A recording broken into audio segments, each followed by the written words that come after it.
Good evening, dear students. So let us discuss about earth tester.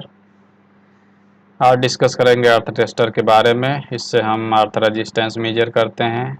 With the help of earth tester we measure earth resistance. हम earthing pit लगाते हैं earthing करने के लिए, उसका resistance नापते हैं अर्थ टेस्टर की मदद से। तो ये डिजिटल अर्थ टेस्टर है, ये बहुत यूज़ होते हैं आजकल। इसको इलेक्ट्रॉनिक अर्थ टेस्टर भी बोल सकते हैं। इलेक्ट्रॉनिक, ये इलेक्ट्रिकल सप्लाई इनको दी जाती है। इसमें बैटरी होती है, battery, they are battery operated. दूसरा होते हैं hand driven. This was hand driven earth tester. इनमें बाहर से कोई सप्लाई नहीं दी जाती है, ये जहाँ टेस्टिंग करते हैं वहाँ पे इसको ले जा करके इसको हाथ से घुमाते हैं, रोटेट करते हैं इसको। We rotate this handle. ये हैंडल होता है अर्थ टेस्टर का। इस हैंडल को घुमाते हैं लगभग 200 आरपीएम के आसपास, तो इसमें वोल्टेज जनरेट होता है और वो वोल्टेज हम यूज़ करते हैं इसको ऑपरेट करने के लिए। We don't need external supply, we generate supply from here. यहीं से पैदा करते हैं इसी को घुमा करके। इसमें देखिए ये इंडिकेटिंग टाइप का इंस्ट्रूमेंट है। This is indicating instrument. Indicating instrument होता है और इसमें एक स्केल होता है, पॉइंटर होता है, और ये पॉइंटर इस स्केल के ऊपर मूव करता है और अर्थ रेजिस्टेंस को सीधे वैल्यू जो है इंडिकेट करता है। This is the earth resistance in ohm. Ohm में होता है अर्थ रेजिस्टेंस, उसको ये सीधे वैल्यू दे देता है। ये पोर्टेबल होता है।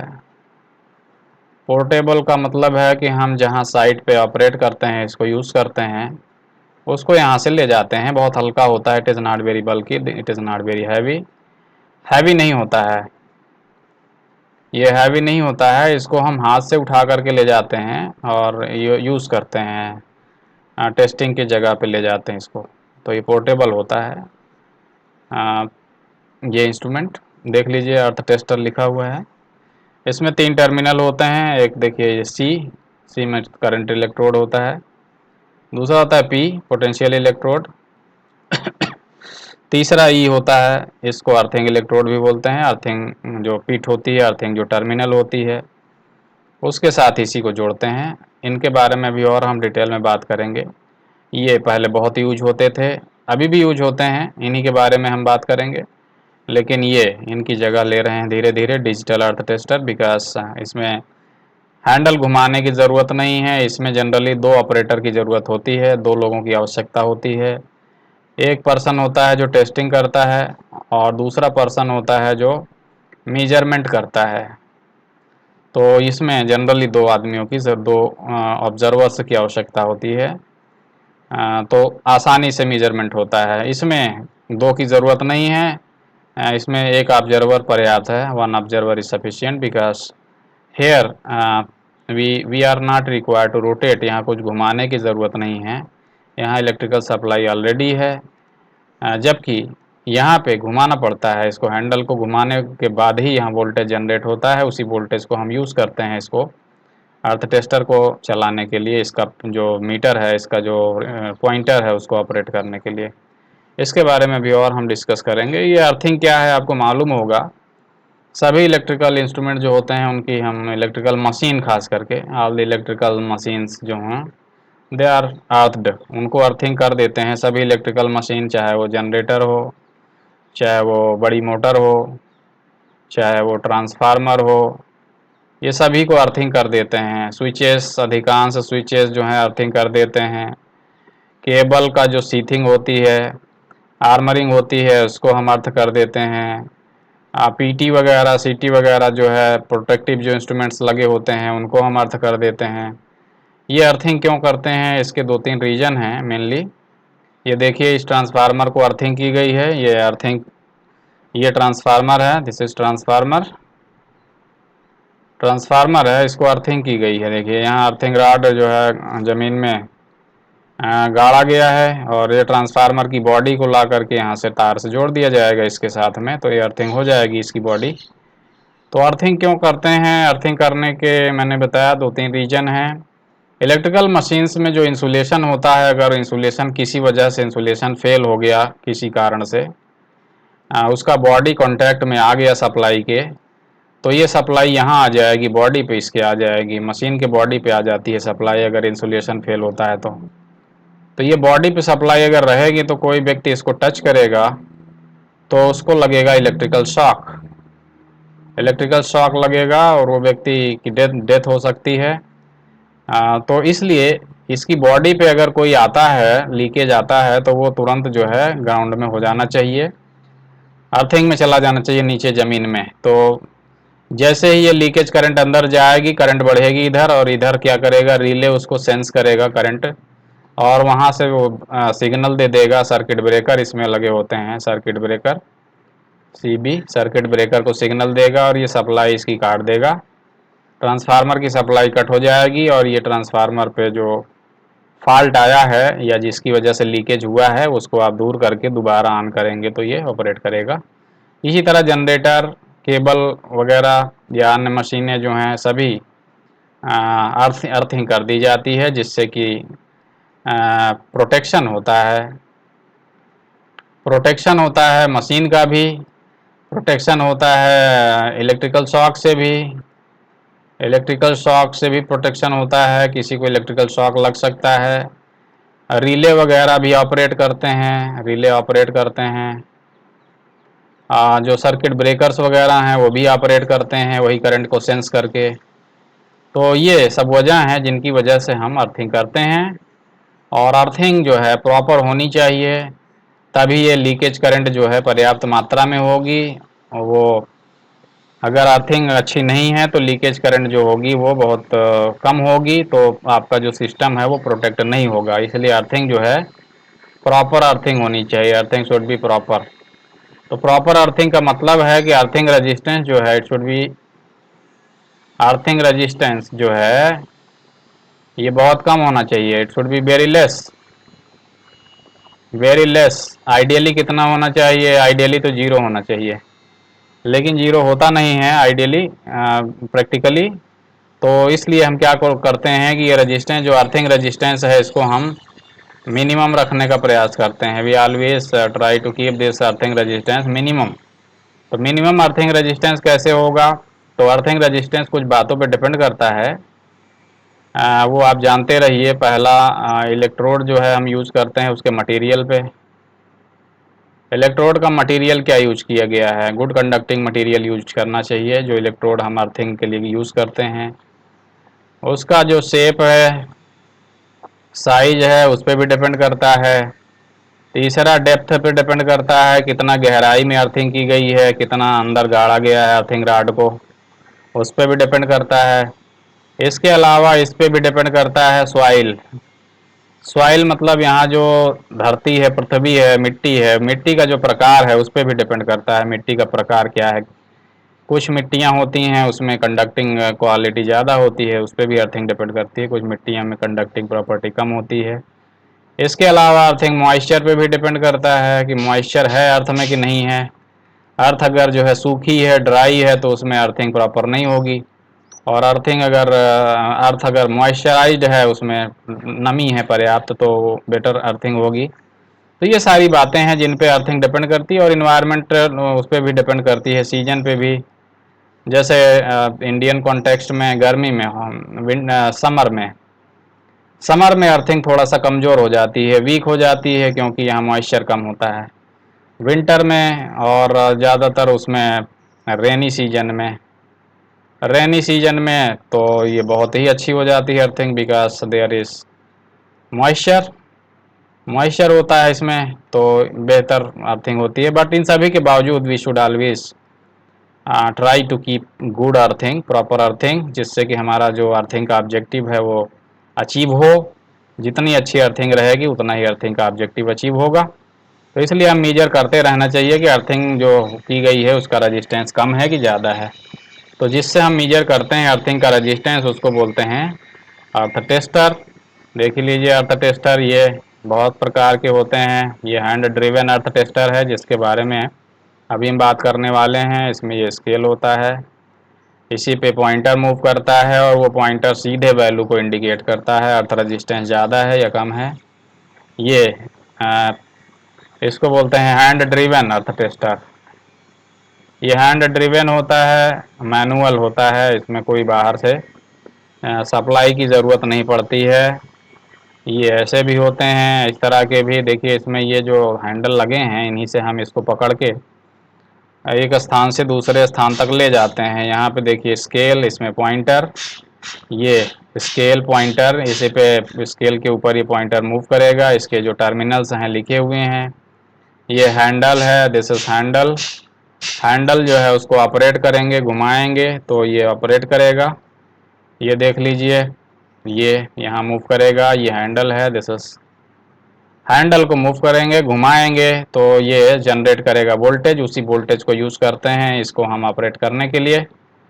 यहाँ ऐसा कोई ज़रूरत नहीं है। ये जो है इलेक्ट्रॉनिक अर्थ टेस्टर है, तो दोनों देख लीजिए, इसको भी और इसको भी। ये इलेक्ट्रॉनिक अर्थ टेस्टर है, डिजिटल अर्थ टेस्टर भी बोलते हैं। ये सीधे वैल्यू इंडिकेट करेगा, यहाँ पे वैल्यू देगा, डिजिटल नंबर्स में देगा, नंबर्स में। आपको पॉइंटर रीड करने की ज़रूरत नहीं पड़ेगी, सीधे अंकों में मिल जाएगा, वैल्यू आपको मिल जाएगा डायरेक्ट। अब कंस्ट्रक्शन हम डिस्कस करने जा रहे हैं। संरचना क्या होती है? हम जिस अर्थ टेस्टर की संरचना डिस्कस कर रहे हैं वो हैंड ड्रिवन अर्थ टेस्टर होता है, मैनुअल होता है और पोर्टेबल होता है। This is also portable.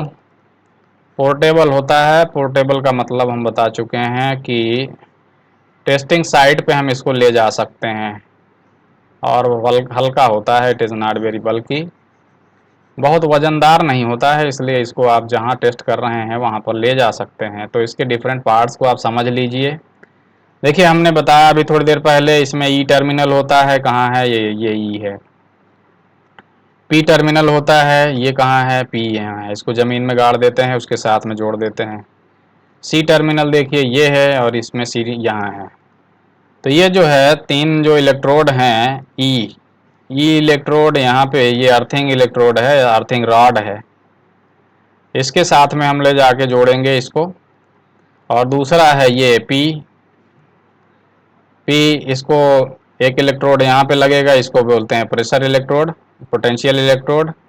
तीसरा होता है करंट इलेक्ट्रोड सी, इसको भी यहाँ अर्थ में ज़मीन में गाड़ते हैं। तीसरा जो है ये दूसरा जो है पोटेंशियल इलेक्ट्रोड, उसको भी ज़मीन में गाड़ते हैं। तीसरा जो है ये अर्थिंग इलेक्ट्रोड है, इसको भी ज़मीन में गाड़ते हैं। इसका कनेक्शन यहाँ कर देते हैं लाके, सी वाला यहाँ, पी वाला यहाँ और ई वाला यहाँ। उसके बाद क्या करते हैं, इसको ऑपरेट करने के लिए घुमाते हैं। वी रोटेट दिस हैंडल को रोटेट करते हैं तो वोल्टेज पैदा होता है इसको ऑपरेट करने के लिए। पहले देख लीजिए क्या है ये हैंडल रोटेट करने से क्या होता है, हम अभी डिस्कस कर रहे थे। ये हैंडल है, हैंडल रोटेट करने से क्या होता है, यहाँ डीसी वोल्टेज जनरेट होता है। यहाँ पे दिस इज डीसी जनरेटर, तो इसको कह सकते हैं hand driven DC generator. Hand driven DC generator का मतलब जो प्राइम मूवर है, कौन है, प्राइम मूवर है हैंड। इंसान का हाथ है प्राइम मूवर, जिसकी मदद से इसको घुमाएंगे, इसके शाफ्ट को। आर्मेचर घूमेगा, उसमें फील्ड होगा, परमानेंट मैग्नेट होगा, फील्ड होगा, उसमें ये आर्मेचर घूमेगा तो इसमें लगभग 200 से 300 आरपीएम पे घुमाएंगे तो हमको पर्याप्त वोल्टेज मिलेगा। यहाँ पे डीसी मिलेगा, डीसी वोल्टेज आउटपुट में मिलेगा। और ये हैंड ड्रिवन है, इसीलिए बोलते हैं इसको हैंड ड्रिवन डीसी जनरेटर। क्यों डीसी जनरेट कर रहे हैं, क्योंकि हम इसी का उपयोग करेंगे, इसको टेस्टिंग में यूज करेंगे। यही वोल्टेज यूज होता है यहाँ, जो हम आगे यूज करेंगे इसको टेस्टिंग करने में। ये टेस्टिंग करने में यूज करेंगे इसी वोल्टेज को, इसीलिए ये हैंड ड्रिवन जनरेटर इसमें लगाया गया है। अगर हम यहाँ बैटरी लगा दें तो ये इसकी ज़रूरत नहीं पड़ेगी, हम इसको हटा सकते हैं, जैसा कि डिजिटल या इलेक्ट्रॉनिक अर्थ टेस्टर में होता है। तो ये आपको समझ में आ गया होगा। एक डीसी जनरेटर होता है, वो हैंड ड्रिवन होता है। इसके आउटपुट पे देख लीजिए, यहाँ आउटपुट आया डीसी। अभी आउटपुट देखिए, इसके शाफ्ट देखिए, हैंड ड्रिवन डीसी जनरेटर का शाफ्ट देखिए, धुरा ये है, ये धुरा आगे यहाँ तक आया हुआ है, यहाँ तक। इस धुरे के ऊपर जो है एल शेप के कॉपर के सेगमेंट होते हैं। ये क्या है? Copper segment. कॉपर सेगमेंट होते हैं, एल शेप के होते हैं, एल आकार के। कितने सेगमेंट हैं? ये देखिए कॉपर के सेगमेंट है एल आकार का, एक ये है, दिस इज वन सेगमेंट। दूसरा ये है, दिस इज टू सेगमेंट। तीसरा ये है, दिस इज थर्ड सेगमेंट। चौथा ये है, दिस इज फोर्थ सेगमेंट। ये कॉपर के सेगमेंट होते हैं जो शाफ्ट के साथ रोटेट करते हैं। शाफ्ट के ऊपर होते हैं, ये कहाँ होते हैं? शाफ्ट के ऊपर, और रोटेट करते हैं ये शाफ्ट के साथ। ये सेगमेंट रोटेट करते हैं और इनसे क्या फ़ायदा होता है? ये कॉपर के सेगमेंट होते हैं, इनकी मदद से हम दो काम करते हैं। एक तो करंट रिवर्सर का काम करवाते हैं और दूसरा रेक्टिफायर का काम करवाते हैं। करंट रिवर्सर का मतलब होता है कि हम यहाँ पे इन सेगमेंट 1 और 2 की मदद से क्या करते हैं? सेगमेंट 1 और 2 की मदद से डीसी वोल्टेज को एसी वोल्टेज में कन्वर्ट करते हैं, डीसी को एसी में कन्वर्ट करते हैं, इसीलिए इसको कहते हैं current reverser. It is like inverter. ये इन्वर्टर की तरह काम करते हैं मिल करके, इन्वर्टर की तरह काम करते हैं। इन्वर्टर की तरह काम करने का मतलब होता है डीसी को एसी में कन्वर्ट करते हैं। ये जो एसी यहाँ मिलता है उसी एसी का यूज हम यहाँ करते हैं सी से ई के बीच में करंट प्रवाहित करने में। यही एसी हम यूज करते हैं, यहाँ पे एसी करंट फ्लो करती है। ये जो डॉटेड लाइंस हैं इनमें एसी होता है, ध्यान रहे, डॉटेड में एसी है, और जो सॉलिड लाइंस हैं इनमें डीसी है। ये सॉलिड लाइन है, इसमें डीसी है। ये सॉलिड लाइन है, इसमें डीसी है। ये सॉलिड लाइन है, इसमें डीसी है। जो डॉटेड लाइन है उनमें एसी करंट है, जो सॉलिड लाइन है उनमें डीसी करंट है। ये आपको याद रखना चाहिए, याद रखिएगा। तो ये क्या करता है current reverser? Current reverser AC में कन्वर्ट करता है डीसी को, क्योंकि डीसी जनरेटर ने डीसी जनरेट किया है, यहाँ पे डीसी जनरेट हुआ है, उस डीसी को क्या करता है करंट रिवर्सर? एसी में कन्वर्ट कर देता है, इसीलिए इसको कहते हैं करंट रिवर्सर। उसी एसी का यूज हम आगे करते हैं। तो इस पे करंट रिवर्सर में क्या लगा होता है? 4 कार्बन ब्रश लगे होते हैं। मान लीजिए this is B1 carbon brush 1, this is B2 carbon brush 2, this is B3 carbon brush 3, this is B4 carbon brush 4। ये 4 कार्बन ब्रश जो है ये फिसलते रहते हैं इन्हीं सेगमेंट के ऊपर, और ये चारों कार्बन ब्रश मिल करके क्या करते हैं? डीसी वोल्टेज को एसी वोल्टेज में कन्वर्ट करते हैं। तो ये होता है इन चारों ब्रशों के माध्यम से डीसी को एसी में हम कन्वर्ट करते हैं।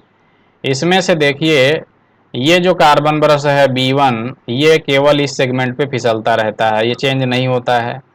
ये ब्रश जो B2 है ये इसके संपर्क में कभी आता है 1 नंबर सेगमेंट के, कभी 2 नंबर सेगमेंट के संपर्क में आता है। तो ये चेंज करता रहता है अपनी पोजीशन को 1 और 2 पे। इसी प्रकार से ब्रश B3 जो है ये भी चेंज करता रहता है, कभी सेगमेंट 1 के संपर्क में आता है जैसे यहाँ, कभी इसके पारी पारी से। ये जो भी ब्रश B4 है ये क्या करता है? ये ब्रश B4 जो है केवल सेगमेंट 2 पे फिसलता रहता है। तो इन चारों ब्रशों में से 2 ब्रश ऐसे हैं जो अपनी पोजीशन को चेंज करते रहते हैं, और 2 ब्रश ऐसे हैं जो अपनी सप्लाई को चेंज नहीं करते हैं। तो जैसे ये यहाँ पे जो ब्रश फिसलता है वो चेंज नहीं करता है, यहाँ पे जो ब्रश फिसलता है वो भी चेंज नहीं करता है, लेकिन ये ब्रश जो है, ये ब्रश जो है अपने वो चेंज करते रहते हैं सेगमेंट आधा आधा चक्कर पे। तो यहाँ आ रही है डीसी, यहाँ डीसी आ रही है मान लीजिए प्लस माइनस, तो यही डीसी जो है कन्वर्ट होकर के आउटपुट पे यहाँ जाती है एसी। तो इनपुट कहाँ है? इनपुट यहाँ है, यहाँ इनपुट मिल रहा है प्लस माइनस, और आउटपुट कहाँ जा रहा है? आउटपुट यहाँ जा रहा है, यहाँ और यहाँ के बीच में ये दोनों टर्मिनल से आउटपुट जा रहा है एसी। ये आउटपुट है, ये बाहर गया आउटपुट, और यहाँ इनपुट हो रहा है, यहाँ से इनपुट हो रहा है डीसी और बाहर जा रहा है आउटपुट एसी। तो ये एसी जो जा रही है कहाँ जा रही है? इसको देखिए गौर से, ये एसी जा रही है करंट इलेक्ट्रोड में C2 में। C2 का हम कनेक्शन करते हैं C से, ये C2 का कनेक्शन C से करते हैं और ये C में जाती है करंट।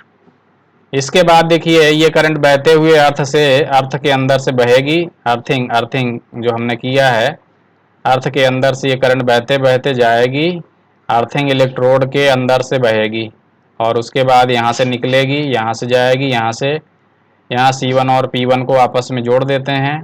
तो ये करंट को दो मार्ग है, ये करंट जो है इधर चली जाएगी और इधर से अपना मार्ग पूरा कर लेगा, ये सप्लाई जो करंट रिवर्सर का है उधर से।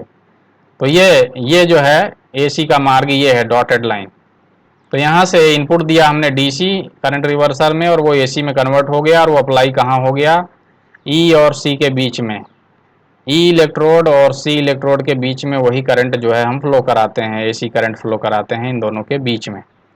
ये करंट जो फ्लो होती है C और E के बीच में, ये अर्थ से होते हुए जाती है, क्योंकि C और E जो इलेक्ट्रोड हैं दोनों अर्थ में गड़े हुए हैं। तो ये करंट हम भेजते हैं C से, अंदर से अर्थ के अंदर से भेजते हैं, AC करंट भेजते हैं, ये AC करंट है। ये AC करंट इधर से जाती है इलेक्ट्रोड से इधर से। ये हो गया करंट रिवर्सर का पाथ। इसके बाद क्या होता है, इसके बाद ये जो करंट फ्लो कर रही है ये करंट यहाँ फिर वोल्टेज ड्रॉप लेते हैं P और E के बीच में। P और E, ये P टर्मिनल है पोटेंशियल टर्मिनल, ये अर्थ इलेक्ट्रोड है, ये पोटेंशियल इलेक्ट्रोड है। इनके बीच में जो करंट जा रही है P और E के बीच में जो करंट है, तो इस करंट के कारण जो वोल्टेज ड्रॉप होता है, AC करंट जा रही है P इलेक्ट्रोड और E इलेक्ट्रोड के बीच में जो AC करंट जा रही है, तो यहाँ पे वोल्टेज ड्रॉप होता है कुछ, यहाँ पे वोल्टेज ड्रॉप होता है कुछ। कितना वोल्टेज ड्रॉप होगा, वो करंट का मान और रजिस्टेंस दोनों के गुणनफल के बराबर होगा। तो ये वोल्टेज ड्रॉप जो यहाँ होगा वो डिपेंड करेगा, जो करंट है वो तो कांस्टेंट है, I इज कांस्टेंट। क्यों? क्योंकि हम कांस्टेंट स्पीड से चलाएंगे तो जो वोल्टेज यहाँ मिलेगा वो कांस्टेंट होगा, I कांस्टेंट है। तो ये जो वोल्टेज ड्रॉप यहाँ पे होगा वो प्रोपोर्शनल होगा रजिस्टेंस के। तो P और E के बीच में जो रजिस्टेंस है ये R, यही अर्थिंग रजिस्टेंस है और इसी को हमको मेजर करना है। तो ये जो वोल्टेज ड्रॉप यहाँ होगा वो अर्थिंग रजिस्टेंस के प्रोपोर्शनल होगा। अगर अर्थिंग रजिस्टेंस यहाँ पे कुछ नहीं है, मान लीजिए बिल्कुल नहीं है, अच्छी अर्थिंग है, गुड अर्थिंग है, तो V का मान कितना हो जाएगा, तब V का मान हो जाएगा 0। तो वोल्टेज ड्रॉप कुछ नहीं होगा। और अर्थिंग अगर बहुत ख़राब है तो R का मान कितना होगा, R का मान जो है बहुत हाई होगा। तो V जो होगा it is very high. Voltage drop जो है बहुत ज़्यादा है अगर, इसका मतलब अर्थिंग बहुत ख़राब है। वोल्टेज ड्रॉप अगर बहुत कम है यहाँ पे, इसका मतलब अर्थिंग बहुत अच्छी है। वोल्टेज ड्रॉप अगर 0 है, इसका मतलब अर्थिंग जो है आइडियल है। तो ये वोल्टेज ड्रॉप हम नापते हैं किसके किसके बीच में, P और E के बीच में वोल्टेज ड्रॉप जो होता है, यही वोल्टेज ड्रॉप, इसी को यही वोल्टेज ड्रॉप जो है इसी पे डिपेंड करता है अर्थिंग रेजिस्टेंस, या कह सकते हैं अर्थिंग रेजिस्टेंस पे ही डिपेंड करता है ये वोल्टेज ड्रॉप, इसका मान। तो यही हमको मेजर करना है कितना है। तो ये जो वोल्टेज ड्रॉप होता है इसको फिर ये क्या है, AC वोल्टेज ड्रॉप है, इसको हम अप्लाई कर देते हैं फिर कहाँ, करंट रिवर्सर में अप्लाई कर देते हैं, इसमें रेक्टिफायर में। AC वोल्टेज है, इसको डाल दिया रेक्टिफायर में, यहाँ डाल दिया है रेक्टिफायर, ये है यूनिट नंबर, ये दूसरा L सेगमेंट के जो दूसरे हैं, पहला दोनों ये मिल करके तो DC को AC में कन्वर्ट कर दिए, ये DC को AC में बना दिया, इसको करंट रिवर्सर कह दिया। दूसरा ये जो हम AC वोल्टेज ड्रॉप हमने करवाया अर्थ के अंदर, उस वोल्टेज ड्रॉप को हम अप्लाई कर देंगे, इसमें इनपुट बना देंगे। तो इनपुट कहाँ होगा, कौन कौन टर्मिनल के बीच में, 1 और 2 के बीच में। ये AC होगा, AC, this is AC, this is AC। AC voltage drop हमने यहाँ करा दिया, यही AC वोल्टेज ड्रॉप इसमें अप्लाई कर देंगे करंट इसमें रेक्टिफायर में। तो रेक्टिफायर क्या करता है, आपको मालूम है कि रेक्टिफायर AC को DC में कन्वर्ट करते हैं। तो यहाँ मैकेनिकल रेक्टिफायर है, मैकेनिकल रेक्टिफायर क्या करेगा, AC वोल्टेज जो वोल्टेज ड्रॉप हुआ है वो अवेलेबल हो जाएगा यहाँ आकर के, यहाँ इनपुट हो जाएगा, वही रेक्टिफायर के लिए वही वोल्टेज ड्रॉप इनपुट हो जाएगा। उस वोल्टेज ड्रॉप का हम यूज़ करेंगे, उसको कन्वर्ट कर लेंगे DC में, तो उसको कहेंगे रेक्टिफायर। तो ये इनपुट किया यहाँ पे और यहाँ पे, इनके बीच में इनपुट कर दिया, इनके बीच में। तो इस कार्बन ब्रश से यहाँ इनपुट हुआ, ये कार्बन ब्रश के नाम दे दीजिए फिर से, ये मान लीजिए सेगमेंट 1 है, ये सेगमेंट ये यहाँ पे carbon brush B1, B2, B3, B4, तो कहाँ कहाँ इनपुट कर रहे हैं, B1 और B4 के बीच में AC इनपुट कर रहे हैं। ये AC क्या होगा, DC में कन्वर्ट हो जाएगा। कहाँ मिलेगा आउटपुट, यहाँ मिलेगा आउटपुट B2 और B3 के बीच में, B2 और B3 के बीच में आउटपुट मिलेगा, यहाँ पे आउटपुट मिलेगा, यहाँ पे आउटपुट मिलेगा, ये आउटपुट होगा DC। ये आउटपुट हम फीड कर देंगे यहाँ पे। यहाँ एक परमानेंट मैग्नेट मूविंग कॉइल है, यहाँ पे परमानेंट मैग्नेट के मैग्नेटिक क्षेत्र में एक मूविंग कॉइल रखी है, तो इसको DC सप्लाई फीड कर देंगे। यही DC सप्लाई हम यहाँ से दे देंगे इसको, और उसी से ये कॉइल ऑपरेट करेगी। तो वोल्टेज ड्रॉप जितना ज़्यादा होगा अर्थ में, उतना ही ज़्यादा यहाँ वोल्टेज मिलेगा इस कॉइल को, और ये कॉइल को वोल्टेज जितना ज़्यादा मिलेगा उसी के हिसाब से ये पॉइंटर का विक्षेप उतना ज़्यादा आएगा। तो विक्षेप कैसे आएगा इसके बारे में अभी और हम बात करेंगे डिटेल में। पहले आपको ये समझ में आ जाना चाहिए कि ये हैंड ड्रिवन DC जनरेटर में ये DC को AC में कन्वर्ट करके वो AC हम फीड कर देंगे करंट इलेक्ट्रोड और अर्थ इलेक्ट्रोड के बीच में करंट प्रवाहित करेंगे। यहाँ ये करंट जो है वोल्टेज ड्रॉप करेगी किसके बीच में, पोटेंशियल इलेक्ट्रोड और अर्थ इलेक्ट्रोड के बीच में। ये जो वोल्टेज ड्रॉप होगा यही वोल्टेज ड्रॉप को हम अप्लाई कर देंगे रेक्टिफायर में। यही वोल्टेज ड्रॉप रेक्टिफायर में अप्लाई कर देंगे। ये रेक्टिफायर में जो आउटपुट होगा DC होगा। ये DC वोल्टेज अप्लाई कर देंगे हम मूविंग कॉइल के पोटेंशियल कॉइल में। ये पोटेंशियल कॉइल है मूविंग कॉइल का, और ये जो है दूसरा ये करंट कॉइल है मूविंग कॉइल का। तो इसमें दो कॉइल हैं, एक परमानेंट मैग्नेट है, ये स्थिर है परमानेंट मैग्नेट। उस परमानेंट मैग्नेट के फील्ड में यहाँ पे एक परमानेंट मैग्नेट है, नॉर्थ साउथ पोल यहाँ पे रखे हुए हैं, नॉर्थ यहाँ साउथ, और बीच में यहाँ स्पिंडल है। स्पिंडल आप जानते हैं कि स्पिंडल क्या होता है, एल्युमिनियम की रॉड होती है पतली सी, उसी के ऊपर दो कॉइल हैं, 90 डिग्री पे परस्पर रखी गई हैं दोनों कॉइल। दोनों कुंडलियां कापर की कुंडलियां हैं, 90 डिग्री पे एक दूसरे से रखी गई हैं ऐसे। एक कॉइल ऐसे रखी हुई है, ये पोटेंशियल कॉइल बोलते हैं इसको, हॉरिजॉन्टल में जो रखी है, और दूसरी कॉइल जो है वर्टिकल रखी हुई है ऊर्ध्वाधर, इसको करंट कॉइल कहते हैं। तो करंट कॉइल और पोटेंशियल कॉइल को 90 डिग्री पे एक दूसरे से रखा गया है, और स्पिंडल पे दोनों को रखा गया है। स्पिंडल पिवोट पे रखा है, ये मूव करेगा, मूवेबल है, मूविंग कॉइल है, इसीलिए इसको परमानेंट मैग्नेट मूविंग कॉइल कहते हैं। परमानेंट मैग्नेट क्यों, क्योंकि मैग्नेटिक फील्ड जिसमें ये मूव करेगा वो परमानेंट मैग्नेट का है। कॉइल इसमें मूव करती है, इसीलिए इसको मूविंग कॉइल कहते हैं। दोनों कॉइल 90 डिग्री पे रखी हुई हैं, और इन्हीं के साथ में ये लगा हुआ है पॉइंटर। पॉइंटर मूव करेगा जब कॉइल मूव करेंगी, और पॉइंटर मूव करेगा एक स्केल के ऊपर। ये स्केल है जिसकी बात हो रही है, ये पॉइंटर है जिसकी बात हो रही है।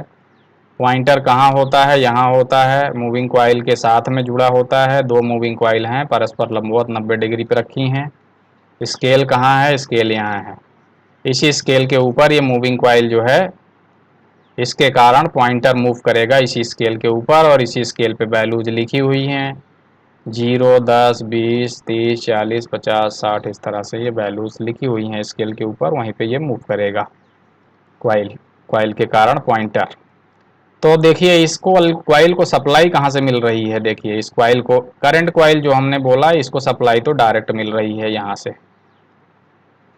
इसको सप्लाई तो यहाँ से मिल रही है DC, सीधा जनरेटर से मिल रहा है DC सप्लाई। तो करंट कॉइल को तो हमेशा मिलेगा supply, this coil always gets DC supply, इसको तो हमेशा DC सप्लाई मिलती रहेगी, चाहे वोल्टेज ड्रॉप यहाँ कुछ हो चाहे ना हो। लेकिन जो पोटेंशियल कॉइल को सप्लाई मिल रही है, उसको सप्लाई कहाँ से मिल रही है, पोटेंशियल कॉइल की सप्लाई देखिए ये यहाँ से मिल रही है, यहाँ से पोटेंशियल कॉइल की सप्लाई यहाँ से मिल रही है, किससे, रेक्टिफायर के आउटपुट से। तो ये जो सप्लाई रेक्टिफायर के आउटपुट पे मिलेगी वो डिपेंड करेगी वोल्टेज ड्रॉप पे, और वोल्टेज ड्रॉप जो है वो डिपेंड करेगा अर्थ रेजिस्टेंस पे। तो यहाँ जो वोल्टेज मिलेगा यहाँ पे, और यहाँ पे जो अप्लाई हो रहा है इनपुट, ये इनपुट जो हो रहा है यहाँ पे किस पे डिपेंड करेगा, ये वोल्टेज ड्रॉप पे डिपेंड करेगा। और वोल्टेज ड्रॉप किस पे डिपेंड करेगा, रेजिस्टेंस पे डिपेंड करेगा। और ये इनपुट जो होगा उसी के अकॉर्डिंग यहाँ पे आउटपुट मिलेगा, आउटपुट यहाँ मिल रहा है डीसी, तो ये डीसी यहाँ आउटपुट मिल रहा है पोटेंशियल कॉइल को, जो डीसी आउटपुट मिल रहा है पोटेंशियल कॉइल के लिए इनपुट हो रहा है। तो ये ये आउटपुट जो होगा यहाँ पे, ये जो पोटेंशियल कॉइल को सप्लाई जो मिल रही है किस पे डिपेंड करेगा, ये वोल्टेज ड्रॉप पे डिपेंड करेगा। और वोल्टेज ड्रॉप किस पे डिपेंड करेगा, रजिस्टेंस पे, अर्थ रजिस्टेंस के ऊपर डिपेंड करेगा। तो ये पोटेंशियल कॉइल को जो वोल्टेज मिल रहा है, ये वोल्टेज जो मिल रहा है ये डिपेंड करेगा किस पे, ये डिपेंड करेगा अर्थ रजिस्टेंस पे। Voltage drop it is directly proportional to earth resistance. तो ये है इसका कंस्ट्रक्शन। तो इसके बाद फिर हम डिस्कस करेंगे, अब वर्किंग के बारे में बात करेंगे। कंस्ट्रक्शन थोड़ा सा और देख लीजिए, हम कौन कौन से इलेक्ट्रोड की बात कर रहे थे, करंट इलेक्ट्रोड, पोटेंशियल इलेक्ट्रोड, अर्थ इलेक्ट्रोड। कहाँ है करंट इलेक्ट्रोड, ये पोटेंशियल इलेक्ट्रोड उसको भी ज़मीन में गाड़ देंगे, अर्थ इलेक्ट्रोड उसको भी ज़मीन में गाड़ देंगे। करंट किसके किसके बीच में भेजेंगे, ये करंट रिवर्सर से एसी में कन्वर्ट कर देंगे डीसी को, और वो यहाँ से यहाँ के बीच में भेजेंगे, इसके इसके बीच में ऐसे जाएगी, वही अप्लाई कर देंगे यहाँ पे। वोल्टेज ड्रॉप जो भी होगा यहाँ पे, इधर से तो अपना ये पाथ कंप्लीट कर लेगा करंट, ये इसको हम अप्लाई कर देंगे इसमें, पी और ई के बीच में जो भी वोल्टेज ड्रॉप होगा इसी को अप्लाई कर देंगे हम रेक्टिफायर के इनपुट के लिए, और वो उसका आउटपुट मिल जाएगा पोटेंशियल कॉइल को डीसी। तो डीसी इसको मिल गया, करंट कॉइल को कैसे मिलेगा, उसको डायरेक्ट वहाँ से मिल जाएगा करंट कॉइल को। ये है इसका construction of hand driven earth tester. ये हैंड ड्रीवन अर्थ टेस्टर है, देख लीजिए, ये तीनों इलेक्ट्रोड अर्थ में ज़मीन में गाड़े गए हैं।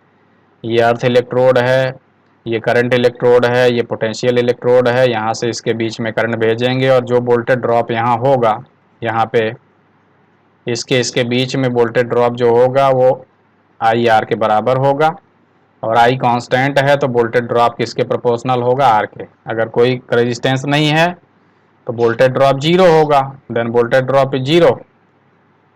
अगर यहाँ वोल्टेज ड्रॉप जीरो होगा तो इसको पोटेंशियल कॉइल को कोई करंट नहीं मिलेगी, कोई वोल्टेज नहीं मिलेगा। ये वोल्टेज कितना होगा, इस वोल्टेज का मान होगा जीरो। और अगर जैसे जैसे यहाँ पे रेजिस्टेंस बढ़ता जाएगा इनके बीच में, ये रेजिस्टेंस जितना ज़्यादा होगा, अर्थ रेजिस्टेंस जितना अधिक होगा, ये वोल्टेज ड्रॉप उतना अधिक होगा। V is proportional to R। Voltage drop बढ़ता जाएगा तो ये वोल्टेज जो अप्लाई हो रहा है, दिस वोल्टेज इज मोर, ये वोल्टेज बढ़ता जाएगा। ये है इसका कंस्ट्रक्शन ऑफ अर्थ टेस्टर। अब इसकी वर्किंग समझिए, how this earth tester works.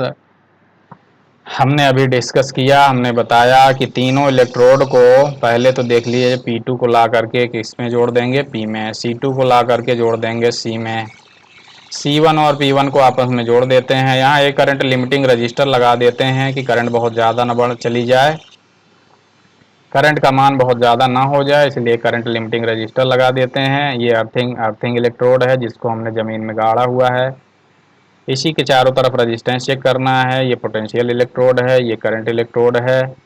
हम क्या करेंगे, इसको रोटेट करेंगे with the help of our hand, हाथ से घुमाएंगे 200 से 300 आरपीएम, 200 आरपीएम से लेकर के 300 आरपीएम के आसपास घुमाएंगे। यहाँ पर्याप्त वोल्टेज जनरेट होगा डीसी, उसको ये करंट रिवर्सर एसी में कन्वर्ट कर देगा।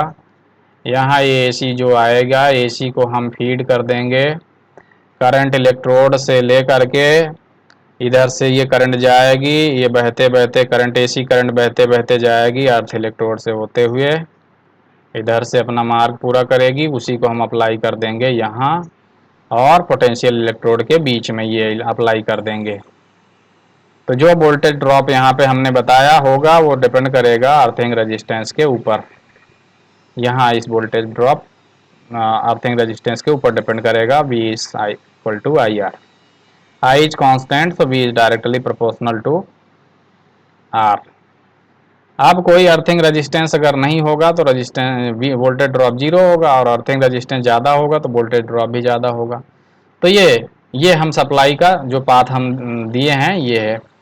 अब क्या होगा, अब हमने डीसी सप्लाई दे रखा है करंट कॉइल को डायरेक्ट यहाँ से, ये डीसी सप्लाई दे रखा है करंट कॉइल को सीधा, तो करंट कॉइल को तो मिल रही है सप्लाई, तो करंट कॉइल के कारण जो है मैग्नेटिक फील्ड प्रोड्यूस होगा।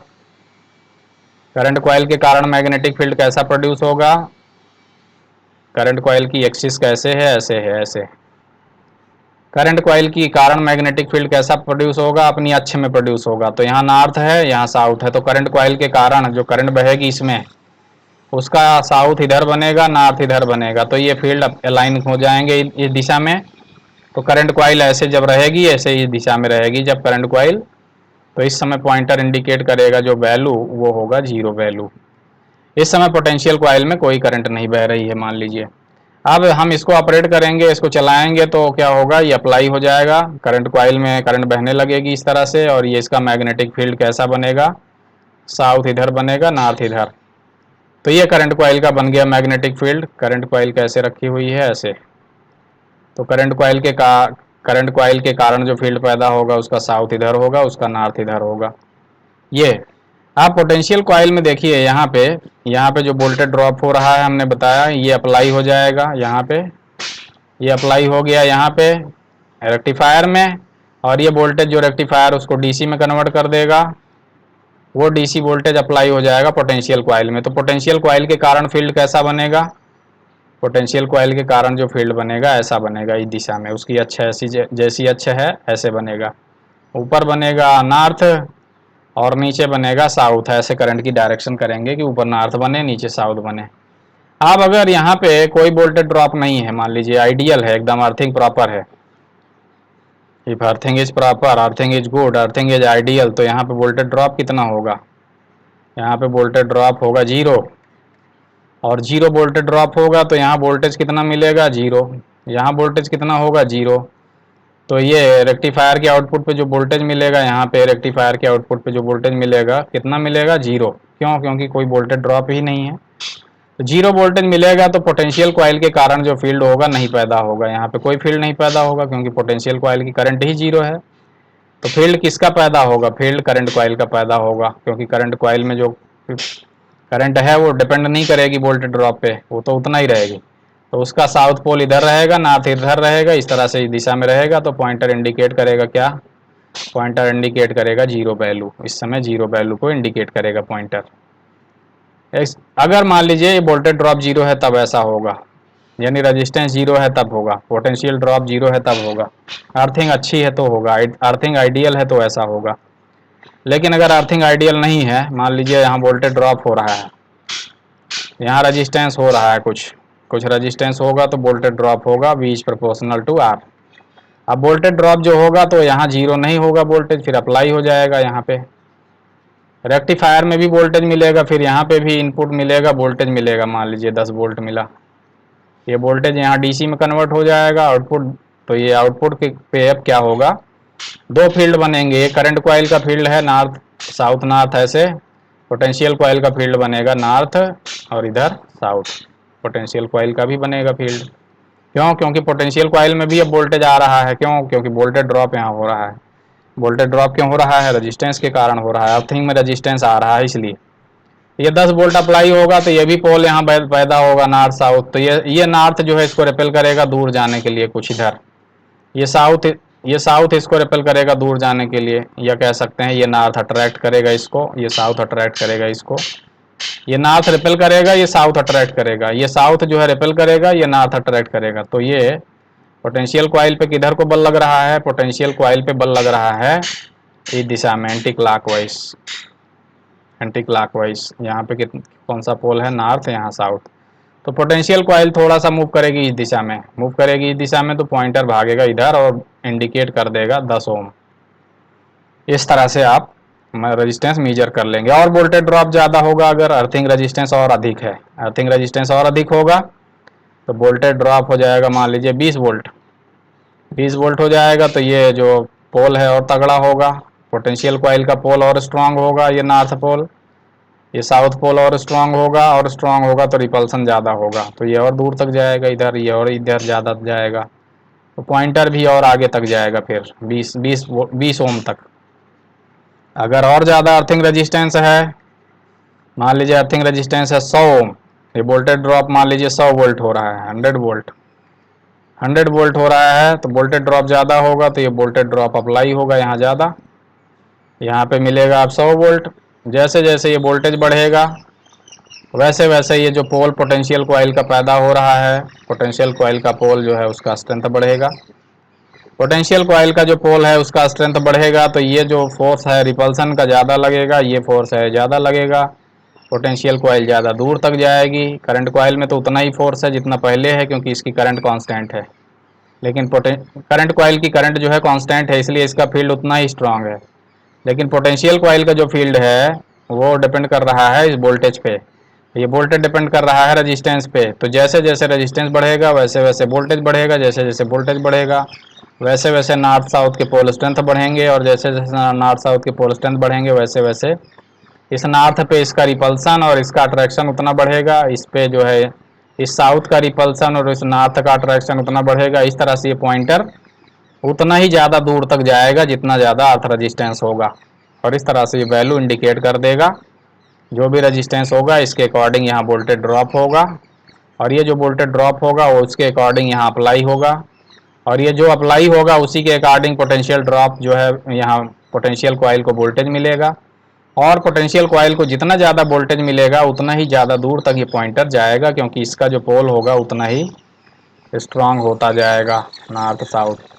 इस तरह से ये जो अर्थ टेस्टर है वर्क करता है, और इससे हम पता कर लेते हैं कि अर्थ रेजिस्टेंस 0 है या अर्थ रेजिस्टेंस 10 ओम है या 20 ओम है, कितना है। तो इस तरह से अर्थ रेजिस्टेंस के अकॉर्डिंग ये वोल्टेज ड्रॉप होता है यहाँ पे P और E के बीच में, और इस वोल्टेज ड्रॉप के अकॉर्डिंग पोटेंशियल कॉइल को वोल्टेज मिलता है, और पोटेंशियल कॉइल को जो वोल्टेज मिलता है उसी के अकॉर्डिंग ये पॉइंटर उतना दूर तक जाता है। तो ये इस तरह से अर्थ टेस्टर काम करता है। हमने क्या डिस्कस किया, हमने डिस्कस किया कि ये देखिए यहाँ से करंट भेजेंगे, यहाँ वोल्टेज ड्रॉप करवाएंगे, इसी वोल्टेज ड्रॉप को अप्लाई कर देंगे पोटेंशियल कॉइल में।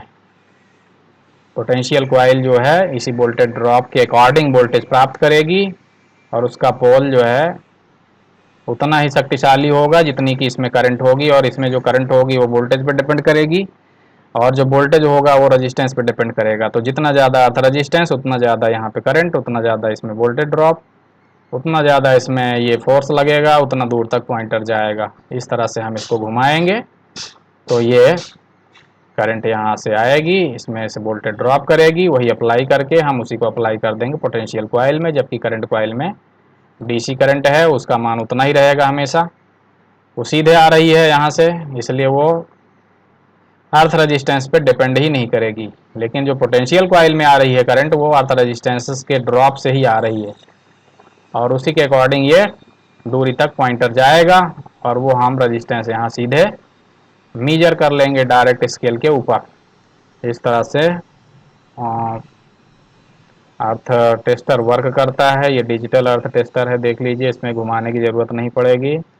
यहाँ देखिए सी से करंट भेजेंगे, ई के बीच में एसी करंट भेजेंगे, एसी यहाँ वोल्टेज ड्रॉप होगा, ई और पी के बीच में जो वोल्टेज ड्रॉप होगा उसको हम यहाँ अप्लाई कर देंगे, और उसी को मीजर करके उसी के अकॉर्डिंग हम रेजिस्टेंस यहाँ से मीजर कर लेंगे डायरेक्ट।